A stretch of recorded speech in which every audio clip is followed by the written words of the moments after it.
The glint of her wedding band caught the late afternoon sun as Amelia Harper stared at the vast, unforgiving prairie that now surrounded her new home, a crude but sturdy cabin that belonged to a man she'd known for precisely 18 days before becoming his wife. Colorado Territory, 1876. The wagon jolted to a stop, dust billowing around the weathered wheels as Isaac Miller pulled back on the reins. He wasn't what most women would call handsome. His face was too weathered by sun and wind, jaw too square, eyes too knowing. But there was a steadiness to him that had drawn Amelia when they'd met in Denver, a quiet confidence that made her feel safe for the first time in months. "We're home," he said simply, jumping down from the wagon seat and coming around to help her down. Amelia took his calloused hand, her heart pounding as she surveyed the small homestead.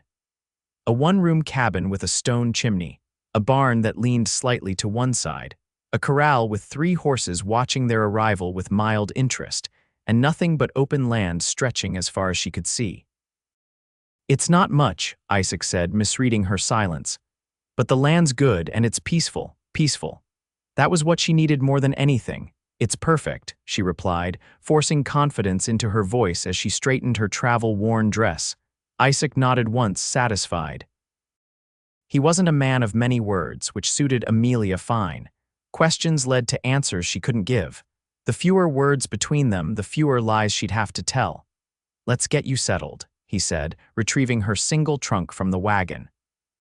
Everything she owned in the world was in that trunk, everything except her past. The cabin was simple but clean. A bed with a quilt in one corner, a table with 2 chairs, a cookstove, and shelves holding the basics of frontier life. Isaac set her trunk at the foot of the bed, then stood awkwardly in the center of the room. "I'll sleep in the barn until you're comfortable," he said, his eyes not quite meeting hers. Relief and something like disappointment mingled in Amelia's chest. Their arrangement had been clear from the beginning. He needed a wife to cook and keep house. She needed a new life far from St. Louis. Love wasn't part of the bargain. "Thank you," she said softly. Isaac nodded again. "I'll bring in water for you to wash up. Supper's usually at sundown." And then he was gone, leaving Amelia alone with the silence and the weight of all she'd left behind. She moved to the small window, staring out at the endless horizon. Nobody would find her here.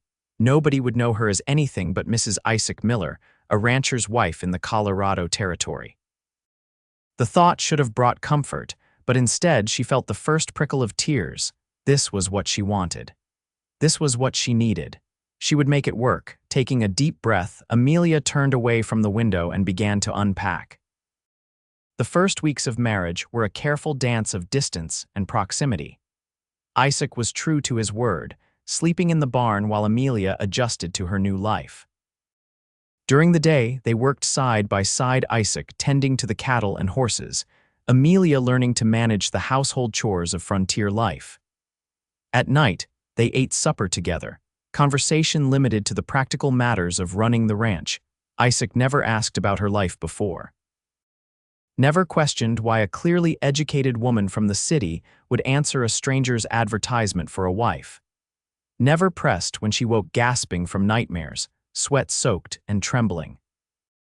But Amelia saw the questions in his eyes, felt them in the careful way he moved around her, as if she might shatter at any moment. One evening, as they sat on the porch watching the sunset paint the prairie in shades of gold and crimson, Isaac broke their comfortable silence. "Neighbors having a gathering on Saturday, thought we might go." Amelia's hands stilled on her mending. "A gathering, just the folks from nearby ranches, food, music, nothing fancy." He glanced at her. "Might be good for you to meet some people who would ask questions. People who would wonder about the new Mrs. Miller who appeared out of nowhere."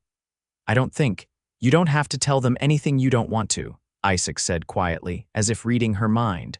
"Folks out here understand privacy. Most came west for a fresh start themselves." Amelia studied his profile, strong and steady in the fading light. In their month of marriage, she'd learned Isaac was a man of integrity, hardworking, fair, and unfailingly kind.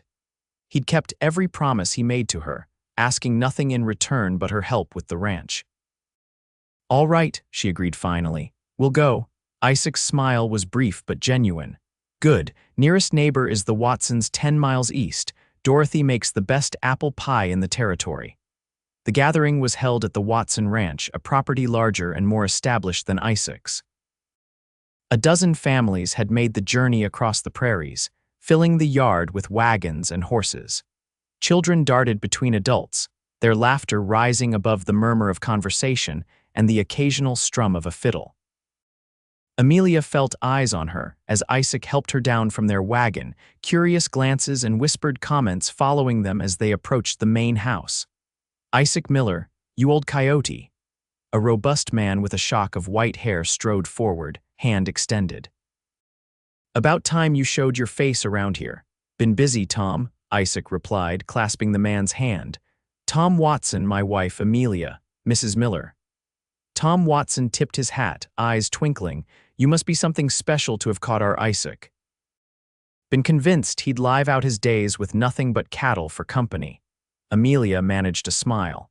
"It's a pleasure to meet you, Mr. Watson. Tom, please, come on in and meet the missus. She's been itching to size up the woman who finally got Isaac to the altar." Inside the farmhouse, women bustled around a table laden with food while men gathered in clusters, discussing cattle prices and weather forecasts.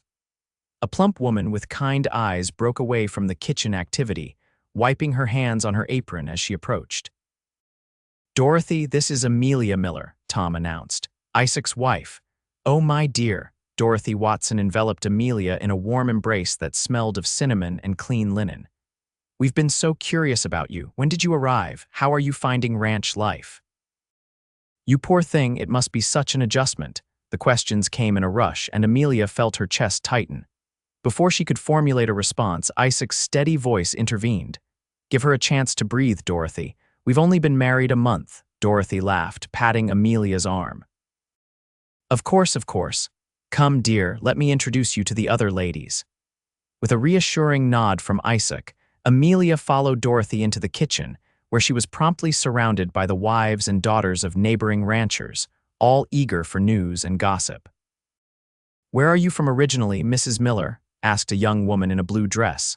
"St. Louis," Amelia answered, keeping her voice light. "But I was ready for a change. My word, that's quite a change," another woman exclaimed. "However did you meet our Isaac?" Amelia's fingers twisted in her skirt. "Through an advertisement," she admitted. No point in lying about that. Mail-order brides weren't uncommon in the territories. "Well, you're braver than I would be," said the woman in blue. "Marrying a stranger and moving to the wilderness." "Isaac isn't a stranger anymore," Amelia replied, surprising herself with the defensiveness in her tone. "And the land has its own beauty." Dorothy Watson smiled approvingly. "That it does, dear, and Isaac's a good man, one of the best. You chose well." "Did I choose, or was I simply desperate?" Amelia wondered, but she kept the thought to herself. As the evening progressed, Amelia found herself watching Isaac as he talked with the other ranchers. He stood slightly apart, listening more than speaking, but there was respect in the way the men included him in their conversations. Once, he caught her eye across the room and gave her a small, private smile that sent an unexpected warmth through her chest. When the fiddle player struck up a lively tune, couples began to move to the cleared space in the center of the main room. Tom Watson led his wife in a spirited dance, and others quickly joined them. Amelia was surprised when Isaac appeared at her side, extending his hand. "Care to dance, Mrs. Miller?" She hesitated.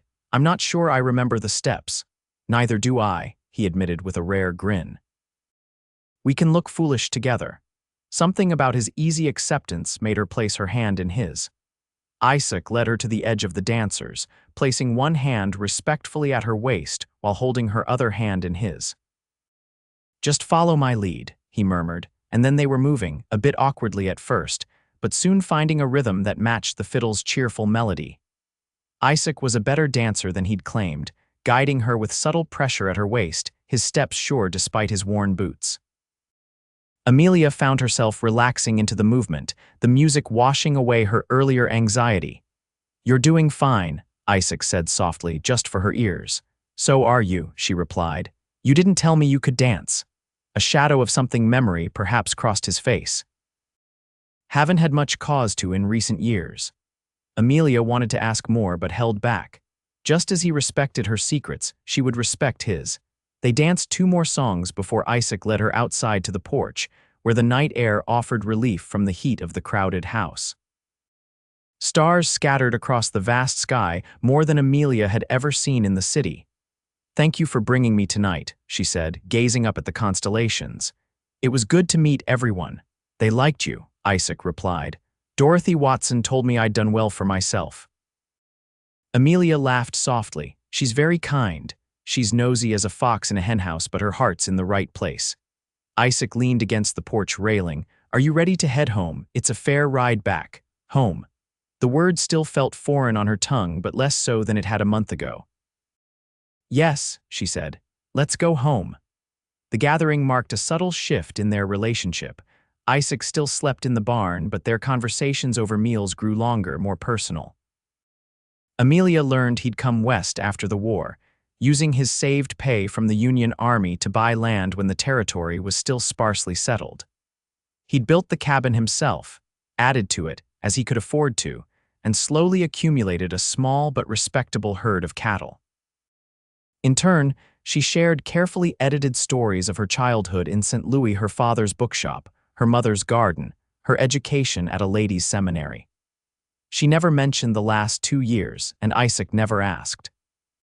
Summer deepened, bringing scorching days and violent thunderstorms that rolled across the prairie like God's own fury. During one such storm, Amelia woke to the crash of thunder so loud it seemed to shake the cabin's very foundation. Rain lashed against the windows, and wind howled through every crack in the walls. Pulling her shawl around her shoulders, she lit a lamp and moved to the window. Through sheets of rain, she could just make out the barn, where Isaac would be sleeping. As she watched, a flash of lightning illuminated the yard, followed instantly by a deafening crack.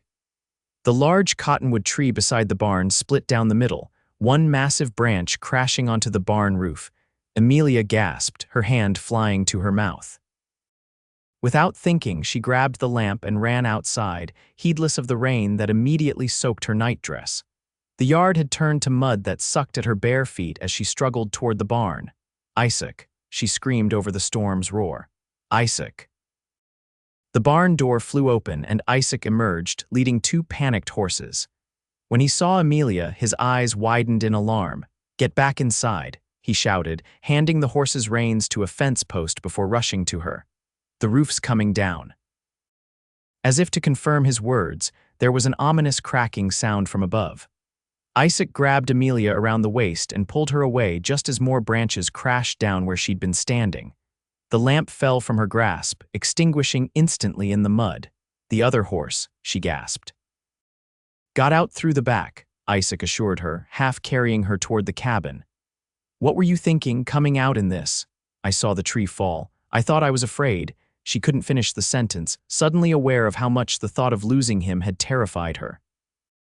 They reached the cabin, and Isaac pushed the door open, guiding her inside. Both were drenched to the skin, water pooling on the wooden floor beneath them. In the light of the single lamp she'd left burning, Amelia could see a cut on Isaac's forehead, blood mixing with rainwater on his face. "You're hurt," she said, reaching up to touch the wound. Isaac caught her wrist gently. "It's nothing. Are you all right? You're shaking." "I'm fine, just cold." But it wasn't just the chill of wet clothes making her tremble. It was the realization that this man, this near stranger she'd married, had become important to her. His safety mattered. He mattered. "You need to get out of those wet things before you catch your death," Isaac said, releasing her wrist and stepping back. "I'll stoke the fire." As he turned toward the hearth, Amelia caught his arm. "Isaac." He looked back at her, rain dripping from his dark hair, his expression unreadable. "Stay," she whispered. "Don't go back to the barn, not just tonight, but stay." Understanding dawned in his eyes. "Amelia, you don't have to. I want to," she interrupted. "I want you to stay." For a long moment, he simply looked at her, searching her face. Then, slowly, he nodded. "All right." That night, they slept side by side in the narrow bed, not touching, but close enough to feel each other's warmth. And for the first time since fleeing St. Louis, Amelia slept without nightmares. Morning brought clear skies and the wreckage of the storm. Half the barn roof had collapsed, though miraculously, all the animals were unharmed. Isaac spent the day salvaging what he could, while Amelia cooked and brought him water, their new understanding wrapped around them like an invisible thread. That evening, as they sat on their porch watching the sunset, Isaac reached over and took her hand, his calloused fingers interlacing with hers. They didn't speak, didn't need to. Something had changed between them, fragile but real. In the weeks that followed, they rebuilt the barn together.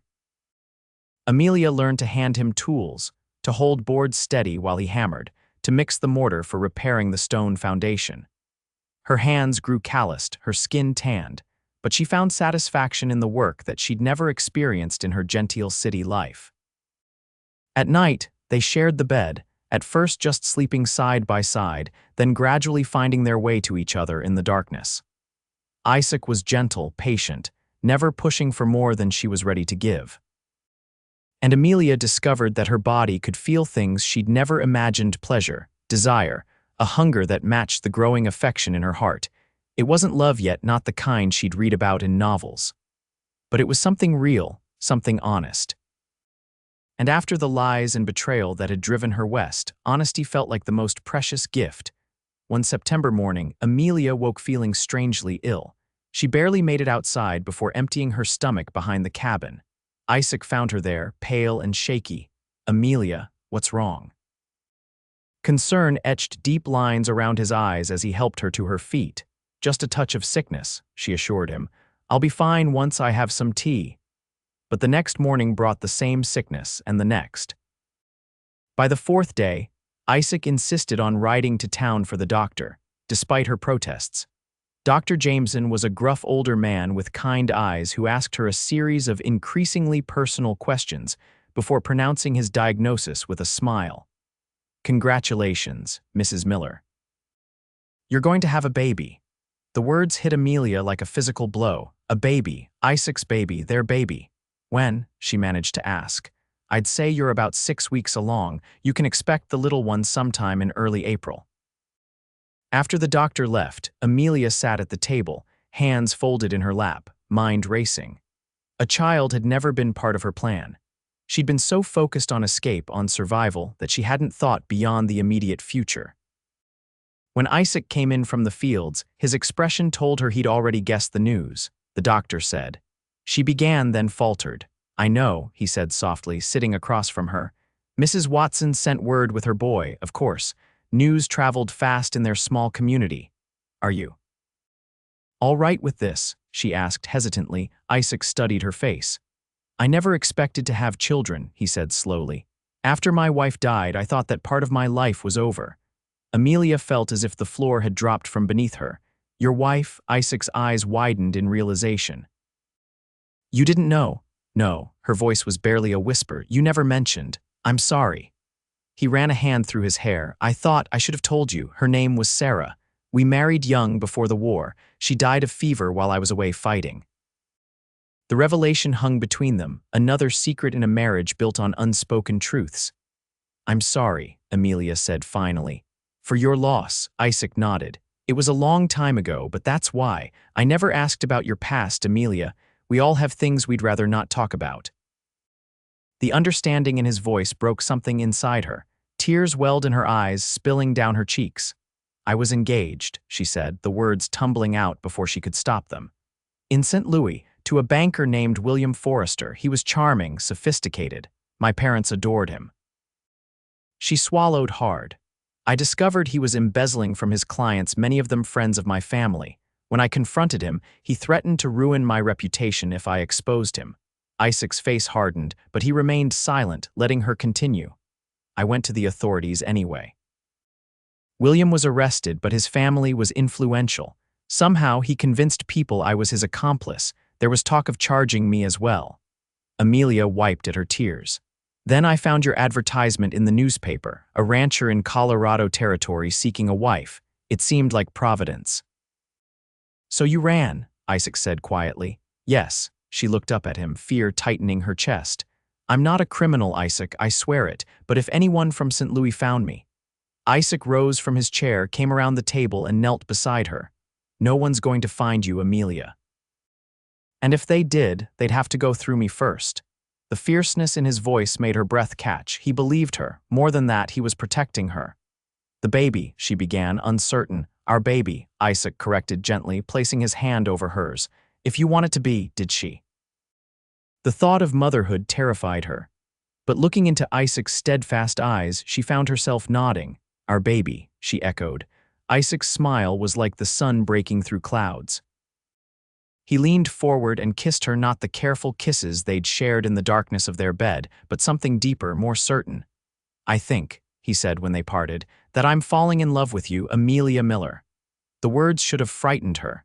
Instead, they felt like coming home. "I think," she replied, her voice stronger now, "that I might be falling in love with you too." As Amelia's body changed with the growing child, so too did the homestead. Isaac worked tirelessly to expand the cabin, adding a separate bedroom for the baby and improving the kitchen to make Amelia's work easier. Neighbors brought gifts: a handmade cradle from Tom Watson, baby clothes sewn by Dorothy and the other women, a rocking chair from the blacksmith who'd taken a liking to the quiet rancher and his city-bred wife. Winter arrived early that year, bringing bitter cold and heavy snow that isolated the ranch for weeks at a time. But inside their snug cabin, Amelia found herself happier than she'd ever been. She and Isaac spent the long evenings planning for the future, discussing names for the baby, dreaming of additions to the ranch, learning the stories of each other's lives before they met. Isaac told her about his childhood in Pennsylvania, his service in the Union Army, the grief that had driven him west after the war. Amelia shared more about her own upbringing, her love of books, her talent for painting, the protective parents who had been devastated by her alleged crimes. "I wrote to them before I left," she admitted one night as they lay together in bed, Isaac's hand resting on her swollen belly. "I couldn't bear to have them think I'd simply disappeared. I told them I was going west to start a new life, but not where. I was afraid they might try to bring me back." "Do you miss them?" Isaac asked. "Every day," she whispered. "They were good parents, we were close." Isaac was quiet for a moment. "You could write to them again. Tell them you're safe, married, about the baby." Amelia turned to look at him in the dim light of the banked fire. "You wouldn't mind. They're your family, Amelia, and this baby is their grandchild." He traced circles on her stomach. "Family matters." The baby kicked then, as if in agreement, making them both laugh. "I'll think about it," Amelia promised. February brought a thaw, allowing Isaac to make the journey into town for supplies and mail. He returned with a letter that made Amelia's hands tremble. "It's from my parents," she said, recognizing her mother's elegant handwriting. Isaac set down the other supplies. "Do you want privacy to read it?" She shook her head. "No, stay, please." Breaking the seal, Amelia unfolded the pages and began to read aloud. "Dearest Amelia, your letter has brought us more joy than you can imagine. To know you are safe and well is the answer to our most fervent prayers. Not a day has passed that we haven't thought of you and worried for your welfare. I must tell you that your name has been cleared. William Forrester confessed to his crimes from prison, admitting that you had no part in his schemes and that he had slandered you in an attempt to save himself. The charges against you were dropped months ago, and the newspapers printed retractions of their earlier accusations. We have been searching for you, my darling girl, but respected your wish for a fresh start. Now that we know you are married and expecting our grandchild, we long to see you again. If you are amenable, we would very much like to visit you in your new home. With all our love, Mother and Father." Amelia lowered the letter, tears streaming down her face. "I'm free," she whispered, "truly free." Isaac crossed the room in 2 strides, gathering her into his arms. "You always were," he murmured into her hair, "but I'm glad the world knows it now." She looked up at him, this man who had given her sanctuary when she needed it most. "Would you mind, if they visit?" "They're welcome here," he said simply. "Any family of yours is family of mine." Amelia wrote back immediately, giving her parents directions to the ranch and assuring them they would be welcome whenever they could make the journey. The prospect of seeing them again filled her with nervous excitement. Would they approve of Isaac, of the life she'd built here on the frontier? It was so different from the future they'd imagined for their only daughter. As winter reluctantly gave way to spring, Amelia's time grew near. The baby was active now, kicking and shifting constantly.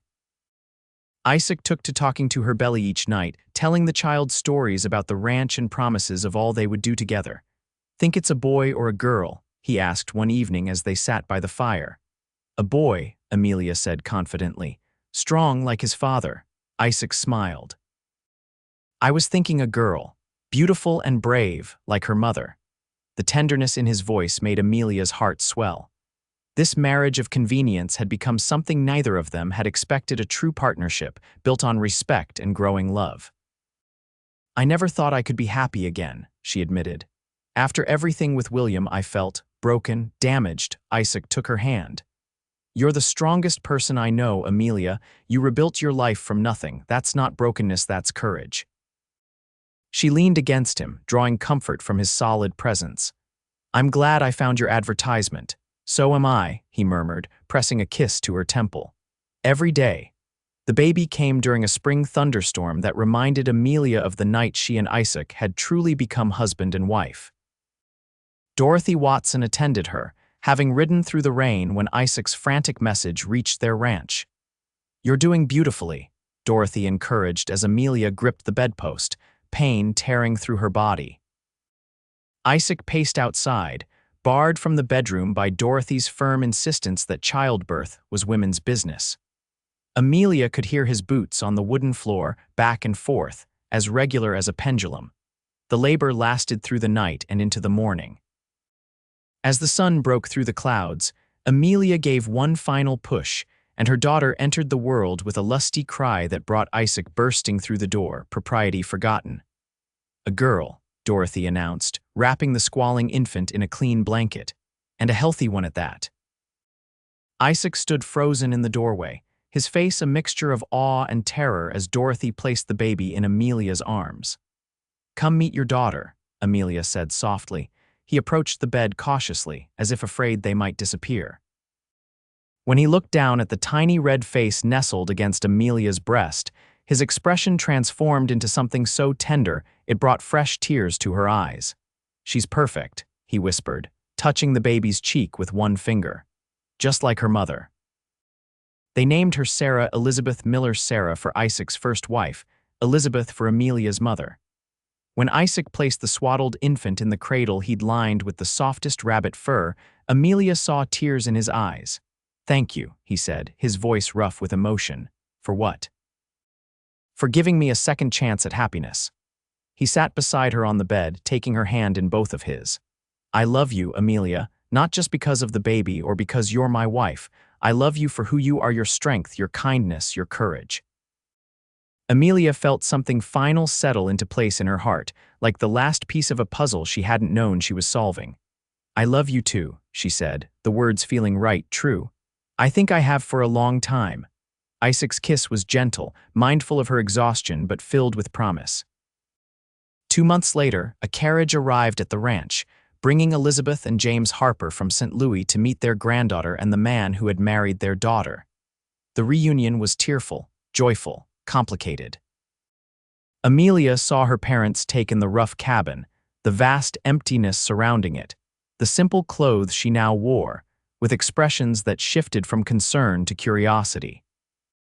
But she also saw them watch Isaac with their daughter and granddaughter, the tenderness in his hands as he held the baby, the protectiveness in his stance, the love in his eyes when he looked at Amelia. By the end of the first day, James Harper was deep in conversation with Isaac about cattle breeding, while Elizabeth rocked Sarah, cooing softly. That night, after her parents had retired to the new guest room Isaac had built in anticipation of their visit, Amelia found her husband on the porch, looking up at the stars. "They like you," she said, slipping her arm through his. "Your father knows a lot about business," Isaac replied. "He's offered to invest in the ranch, thinks we could double the herd within a year." Amelia looked up at him in surprise. "And what do you think?" Isaac was quiet for a moment. "I think family is important. Your parents want to be part of your life, part of Sarah's life. Having them involved in the ranch might be good for all of us." He glanced down at her. "As long as you're happy here." "I am happy," she assured him. "Happier than I ever imagined I could be." It was true. The city girl who had fled west in desperation had found not just safety but joy in this wild land. She had found home in the arms of a quiet cowboy who had never asked about her past but had given her a future beyond her dreams. "Your father asked me a question today," Isaac said after a moment. "He wanted to know if we'd had a proper wedding, with a preacher and witnesses." Amelia felt heat rise in her cheeks. Their marriage had been a civil affair at the county clerk's office in Denver, quick and impersonal. "What did you tell him?" "I told him we hadn't." Isaac turned to face her, taking both her hands in his. "And then I asked if he thought the reverend who came with them from St. Louis might be willing to perform a ceremony while they're here." Amelia's heart skipped. "You want to marry me again?" "I want to marry you properly," Isaac said, his voice low and earnest. "Not because we needed a solution to our problems, but because I love you, because I want to promise you forever in front of God and your family and anyone else who cares to witness it." Tears blurred Amelia's vision. "I would like that very much."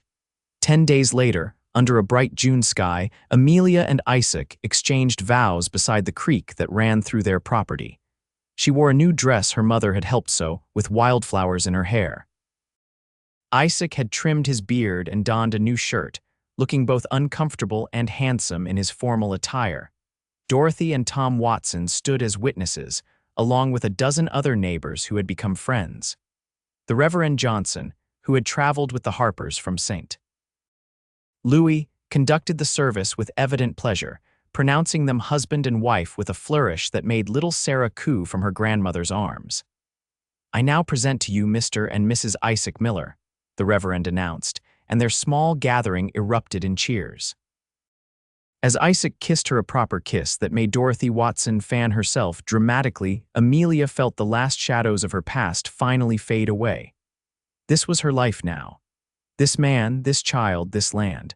Not an escape or a hiding place, but a home she had helped build, a love she had helped grow. That evening, after the celebration had ended and their guests had departed, Amelia and Isaac stood on their porch, watching the sunset paint the prairie in gold. Sarah slept peacefully in her cradle inside, exhausted from the day's excitement. "Happy, Mrs. Miller?" Isaac asked, his arm around her waist. Amelia leaned into him, breathing in the scent of soap and leather and the man she loved. "Completely," she answered. "And you, Mr. Miller?" Isaac's smile was slow and sure. "I have everything I never knew I wanted," he said, and kissed her again as the first stars appeared in the darkening sky. 5 years later, the Miller Ranch had grown into one of the most prosperous in the territory.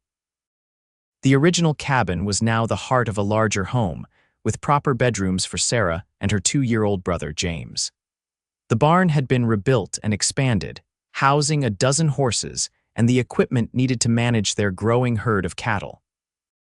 Amelia stood on the porch, watching Isaac teach Sarah to ride her new pony, a birthday gift from her grandparents, who now spent summers at the ranch and winters in St. Louis.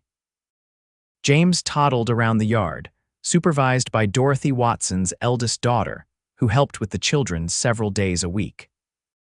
Inside, on the mantel above the fireplace, sat a framed newspaper clipping the official notice of William Forrester's conviction and the formal retraction of all allegations against Amelia Harper. Isaac had framed it the day after their second wedding, telling her it should be displayed as a reminder of her courage. "Not to dwell on the past," he'd explained, "but to celebrate how far you've come," and she had come far. The frightened woman who had stepped off the train in Denver, desperate for escape, now moved confidently through her world. She kept the ranch's books, managed the household staff they'd hired as the property expanded, and had even begun teaching at the small schoolhouse the community had built last year. The sound of hoofbeats drew her attention to the road, where a wagon was approaching. Her parents, returning from their trip to Denver. Elizabeth had insisted on going to select fabric for new curtains, dragging James along for what she called a taste of civilization. Amelia smiled as she watched Isaac lift Sarah from her pony and point toward the approaching wagon. The little girl's excited squeal carried across the yard as she ran to meet her grandparents. This was not the life Amelia had envisioned for herself as a girl in St. Louis. It was bigger, wilder, harder in some ways, but infinitely more rewarding. She had built something real here, a family, a home, a future. As Isaac caught her eye and smiled, that special smile he reserved only for her, Amelia sent up a silent prayer of gratitude for the advertisement that had brought her west, for the quiet cowboy who had offered sanctuary without questions, and for the love that had grown in the space where secrets used to live. She had married a cowboy to escape her past, but in doing so, she had found her future.